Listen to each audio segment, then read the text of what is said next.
Kuşlar uçar, güller açar mavi kucağında. Kuşlar uçar, güller açar mavi kucağında. Ana baksan söz alacaksan senin İstanbul'unda. Cennetin karaman, zeynetin karaman, ne kadar güzelsen, sevgi dastansan. Cennetin karaman, zeynetin karaman, ne kadar güzelsen, sevgi dastansan.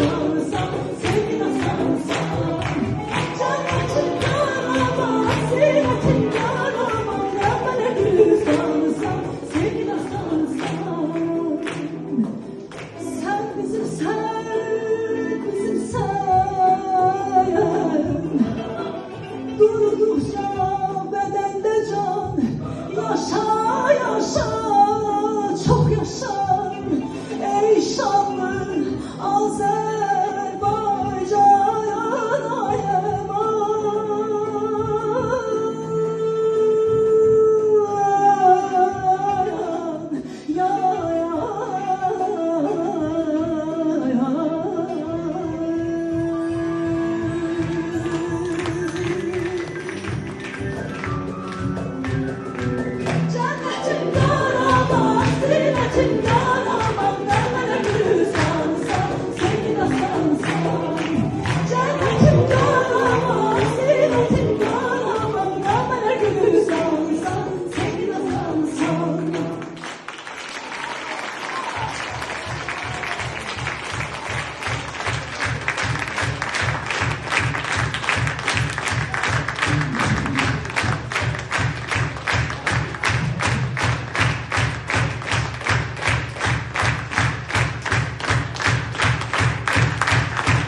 Bununla da tedbirimiz sona çatdı. Bayramınız mübarek olsun aziz hanımlar.